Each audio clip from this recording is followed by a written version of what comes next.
திண்டுக்கல் மேட்டுப்பட்டியில் ஸ்ரீ ஐயப்பன் கோவில் கும்பாபிஷேகம் வெகு விமர்சையாக நடைபெற்றது. திண்டுக்கல் மேட்டுப்பட்டி மீனாட்சி நகரில் உள்ள அருள்மிகு ஐயப்பன் கோவில் புதிதாக அமைக்கப்பட்டு திருப்பணிகள் நிறைவு பெற்றதை அடுத்து கும்பாபிஷேகம் நடைபெற்றது.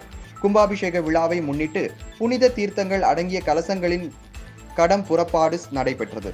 அதனைத் தொடர்ந்து கோபுர விமானங்களில் மற்றும் சுவாமி விக்கிரகங்களுக்கு சிவாச்சாரியார்கள் புனித நீரூற்றி கும்பாபிஷேகம் நடத்தினர். பின்னர் கலசங்களுக்கு தீப தூப ஆராதனை காண்பிக்கப்பட்டது. அதைத் தொடர்ந்து புனித நீர் பக்தர்கள் மீது தெளிக்கப்பட்டது.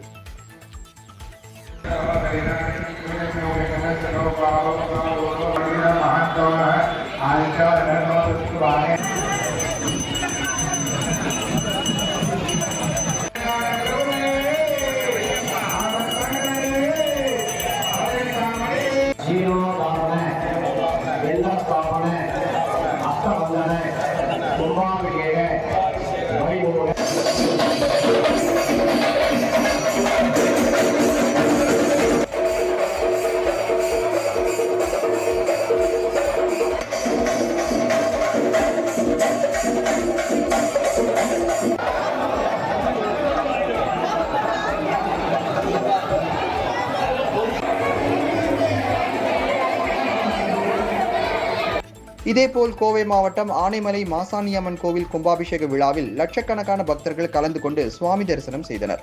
கும்பாபிஷேக நிகழ்வில் அமைச்சர் செந்தில் பாலாஜி உட்பட முக்கிய பிரமுகர்கள் கலந்து கொண்டனர்.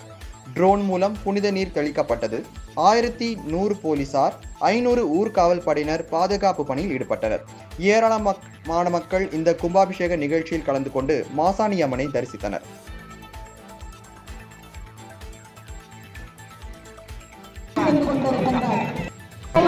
அம்மா நம் எல்லாருடைய வாழ்வியலையும் நலத்தரும் கல்விதரும் வாழ்நாள் கடற்கையா வனப்புகரும் தெய்வ வழிமுகரும் நெஞ்சில் பஞ்சமில்லா இனப்புகரும் நல்லன எல்லாம் புகழும் அந்தர் என்பவர்களே கடற்கரை அபிராமி கடைக்கண்களே